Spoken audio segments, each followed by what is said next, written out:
Darshan sir cinema ಅಂತ ಅಂದಾಗ ರಚನಾ, Darshan sir ಇದ್ದಾರೆ, ಓಕೆ ನಾನು ಒಪ್ಕೊಂಡ್ಬಿಡ್ತೀನಿ ಈ ಪಾತ್ರ ಅನ್ನೋರು ತುಂಬ ಜನ ಇರ್ತಾರೆ. ಸೊ ಆ ಥರ ರಚನಾ ಈ ಸ್ಕ್ರಿಪ್ಟ್ನ ಚೂಸ್ ಮಾಡ್ಕೊಂಡಿರೋದ, ಅದರ್ವೈಸ್ ಇಲ್ಲ ಈ ಪಾತ್ರದಲ್ಲಿ ಒಂದಷ್ಟು ತೂಕ ಇದೆ, ನಾನು ಈ ಪಾತ್ರವನ್ನು ಮಾಡಿದ್ರೆ ನನಗೂ ಕೂಡ ಒಂದಷ್ಟು ನೇಮ್ ಫೇಮ್ ಎಲ್ಲವೂ ಬರುತ್ತೆ, ಸೊ ಆ ಥರ ಚೂಸ್ ಮಾಡಿರೋದ ಹೇಗೆ ಏನು ಅಂತ? ದೇವ್ರ ದಯದಿಂದ ಇದರಲ್ಲಿ ಎರಡೂ ಇದೆ. ಪಾತ್ರಕ್ಕೆ ಅಷ್ಟೇ ತೂಕ ಕೂಡ ಇದೆ, ಸರ್ ಸಿನಿಮಾ ಅಂತಲೂ ಹೌದು. ಸೊ ಇದು ಎರಡೂ ಇರೋದ್ರಿಂದ ನನ್ನಷ್ಟು ಅದೃಷ್ಟ ಐ ಡೋಂಟ್ ಥಿಂಕ್. ಇಷ್ಟು ಒಳ್ಳೆ ಸಿನಿಮಾ ನನಗೆ ಸ್ಟಾರ್ಟಿಂಗಲ್ಲಿ ಸಿಗ್ತಾ ಇರೋದು ಯಾವುದೋ ಅಜ್ಜಿ ಪುಣ್ಯ ಮಾಡಿರಬೇಕು, ಅದಕ್ಕೆ ಸಿಕ್ಕಿದೆ ಅನ್ಸುತ್ತೆ. ಇನ್ನೊಂದು ಲಕ್ ಏನಂತ ಅಂದರೆ ಸ್ಯಾಂಡಲ್ವುಡಲ್ಲಿ ಒಂದು ಸೆಂಟಿಮೆಂಟ್ ಇದೆ, ಲೈಕ್ ಆರಿಂದ ಸ್ಟಾರ್ಟ್ ಆದರೆ ಅವ್ರಿಗೆ ತುಂಬ ಲಕ್ ಇರುತ್ತೆ, ಹೀರೋಯಿನ್ಸ್ಗೆ ತುಂಬ ಲೈಕ್ ಒಂದಷ್ಟು ದಿನ ಸ್ಯಾಂಡಲ್ವುಡಲ್ಲಿ ಅವರು ಆಳ್ತಾರೆ ಅನ್ನೋದು ಕೂಡ ಒಂದು ಸೆಂಟಿಮೆಂಟ್ ಇರುವಂಥದ್ದು. ರಕ್ಷಿತಾ, ರಚಿತಾ, ರಾಧಿಕಾ, ಆಮೇಲೆ ರಮ್ಯಾ, ಎಷ್ಟು ಜನ ಬೇಕು, ರಾಲಿ, ರಶ್ಮಿಕಾ, ಸೊ ಎಲ್ಲರೂ ಇದ್ದಾರೆ ಟೋಟಲ್ ಓವರಾಲ್ ಆಗಿ. ಸೊ ನೀವು ಈಗ ಲಿಸ್ಟ್ಗೆ ಸೇರ್ಕೊಳ್ತೀರಾ ಅಂತ ಅನ್ಸುತ್ತೆ.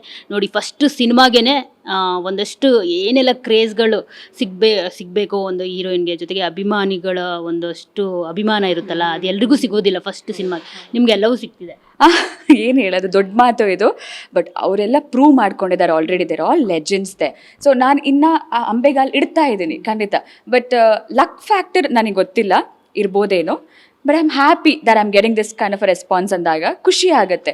ಬಟ್ ಅವ್ರ ಜೊತೆ ಈಗಲೇ ಹಾಕ್ಬಿಡೋದು, ನಾನು ನನ್ನ ಎಫರ್ಟ್ ಹಾಕ್ತೀನಿ, ಜನರು ಆಕ್ಸೆಪ್ಟ್ ಮಾಡ್ತಾರೆ ಅಂದರೆ ನನ್ನ ಅದೃಷ್ಟ. ಸೊ ನೀವು ಸೆಂಟಿಮೆಂಟ್ ಎಲ್ಲ ನಂಬ್ತೀರಾ ಅಂತ? ಸದ್ಯಕ್ಕೆ ನಂಬಿಸ್ತಾ ಇದ್ದಾರೆ.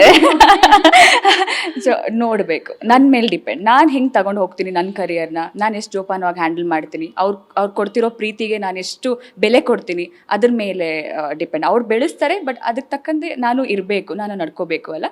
ಸೊ ಆ ರೆಸ್ಪಾನ್ಸಿಬಿಲಿಟಿ ತುಂಬ ದೊಡ್ಡದು. ಸೊ ಅದನ್ನು ಹೊತ್ಕೊಂಡು ಹೋಗ್ತೀನಿ. ಈಗ ರಚನಾ ಅವರ ಮೂಲ ಹೆಸರೇ ರಚನಾ ರಯ್ಯ, ಅದರ್ವೈಸ್ ಏನಾದರೂ ಸಿನಿಮಾ ಇಂಡಸ್ಟ್ರಿಗೆ ಬರಬೇಕು ಅಂತ ಈ ನೇಮ್ ಏನಾದರೂ ಇಟ್ಕೊಂಡು ಬಂದಿದ್ದೀರಾ? ಬಿಕಾಸ್ ಸಿನಿಮಾ ಇಂಡಸ್ಟ್ರಿಗೆ ಬರಬೇಕಿದ್ರೆ ಈ ಆರ್ ಅನ್ನೋ ಒಂದು ಬಿಲೀವಿಂದ ತುಂಬ ಜನ ಆ ಹೆಸರಲ್ಲಿ ಇಟ್ಕೊಂಡು ಬರೋದು. ನನ್ನ ಮೂಲ ಹೆಸರೇ ರಚನಾ ಅಂತ, ನನ್ನ ಜಾತಕದ ಹೆಸರೇ ರಚನಾ ಅಂತ. ಬಟ್ ನನ್ನನ್ನು ಮನೆಯಲ್ಲಿ ಪ್ರೀತಿಯಿಂದ ಕರಿತಾ ಇದ್ದಿದ್ದು ಶ್ರಾವ್ಯ ಅಂತ. ಬಿಕಾಸ್ ನನ್ನ ಅಮ್ಮ ಟೀಚರ್. ನನ್ನ ಅಮ್ಮ ಸ್ಕೂಲಲ್ಲಿ ಒಂದು ಸ್ಟೂಡೆಂಟ್ ಹೆಸರು ಶ್ರಾವ್ಯ ಅಂತ ಇದ್ದಿದ್ದರಿಂದ ಅಲ್ಲಿ ಫಿಕ್ಸ್ ಆಗಿಬಿಟ್ರಂತೆ, ನನ್ನ ಮಗಳೇನಾದ್ರೆ ಇದೇ ಹೆಸರಿರೋದು ನಾನು ಅಂತ. ಸೊ ಅಪ್ಪ ಅಮ್ಮ ಕರೆದಿರೋ ಹೆಸರು ಶ್ರಾವ್ಯ ಅಂತ.